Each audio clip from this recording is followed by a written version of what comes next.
নমস্কার বন্ধুরা, আজকে আমরা বানাতে চলেছি এঁচোড় চিংড়ি। তো এঁচোড় চিংড়িতে প্রথমে আমি কড়াইয়ে তেল গরম করে নিয়েছি ভালো করে তেল গরম করার পর তার মধ্যে পেঁয়াজ ভালো করে ফ্রাই করে আর জিরে আর শুকনো লঙ্কা ভালো করে ফোড়ন দিয়ে তার মধ্যে যে ছোটো ছোটো চিংড়ি মাছগুলো দেখতে পাচ্ছেন সেই চিংড়ি মাছগুলো দিয়ে ভালো করে নাড়াতে হবে। এখানে আমরা এঁচোড় চিংড়ি বানাচ্ছি, চিংড়ি মাছটা এখানে প্রধান আকর্ষণীয় বস্তু। তো ভালো করে চিংড়ি মাছটা যখন লাল লাল করে ভাজা হয়ে যাবে, ভাজা হলে চিংড়ি মাছ থেকে একটা তেল ছাড়তে শুরু করে, জল জলে তেলের মতো একটু বস্তু বেরোয়। তো ওটার পরে আমরা আলু দিয়ে দেবো। আলু দিয়ে ওই তেলেই আমি আলুটাকে ভালো করে লাল লাল করে ভেজে নিয়েছি।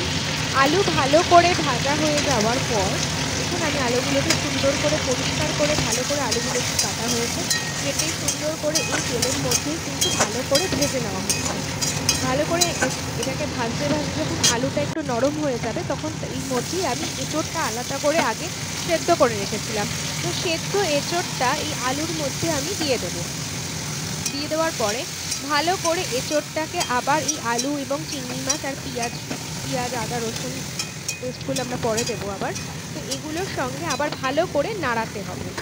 নাড়াতে নাড়াতে আমি একটা পাত্রের মধ্যে আলাদা করে হলুদ, নুন সমস্ত রেখে দিয়েছি। আমি প্রথমে একটু হলুদ গুঁড়ো দিলাম, তারপরে আমি আদা রসুন এবং একটু পেঁয়াজ বাটা, অল্প সামান্য পেঁয়াজ বাটা এর মধ্যে দিয়ে দিয়েছিলাম। দিয়ে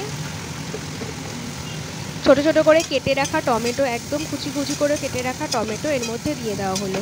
দিয়ে ভালো করে আমি এটাকে নাড়াতে থাকছি। নাড়াতে নাড়াতে এর মধ্যে আমি নুন দিয়ে দিলাম, যাতে পরিমাণ মতো আপনারা নুন খাবেন, যে যেরকম পরিমাণ পছন্দ নুন করেন সেরকম দেবেন। তারপরে আমি একটুখানি প্রথমেই নাড়ানোর সময় আমি একটু গরম মশলার গুঁড়ো দিয়ে নিয়েছি, যাতে পরে গরম মশলার গুঁড়োটা বেশি নাকে বা ঝাঁঝটা বেশি না লাগে। তো নাড়তে নাড়তেই অল্প অল্প করে যখন তেল ছাড়তে শুরু করছে, দেখুন আস্তে আস্তে তেলটা ছাড়তে শুরু করেছে, তখন আমার যে বাটি ধোয়া মশলার যে জলটা থাকবে আমি আস্তে আস্তে এর মধ্যে সেই জলটা ঢেলে দেবো। দেখুন আমি মশলা ধোয়া বাটির যে জলটা ছিল সেটা ঢেলে দিলাম। ঢেলে দেওয়ার পরে আমি আবার সেগুলোকে আবার ঠিকঠাক করে আরেকবার করে ঘেটে নিলাম ভালো করে।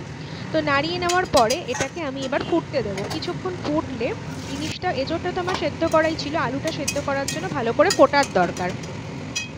তো আমি ভালো করে ফোটার জন্য আমি একটা লিড ওপর থেকে চাপা দিয়ে দিলাম। এবার ওর মতো করে ফুটতে থাকুক। ফোটা হয়ে গেলে আমি লিডটা খুলে দেখুন আপনাদের দেখাচ্ছি যে ঝোলটাও মরে গেছে এবং জিনিসটা কিন্তু গা মাখা মাখা হয়ে গেছে। এবার গা মাখা মাখা এঁচোড় চিংড়ি আমি এখানে গরম মশলা তো দিয়েইছিলাম আগে, পরে নামানোর সময় আমি একটুখানি ঘি অ্যাড করেছি। ঘি অ্যাড করে আমি এটাকে নামিয়ে দিলাম।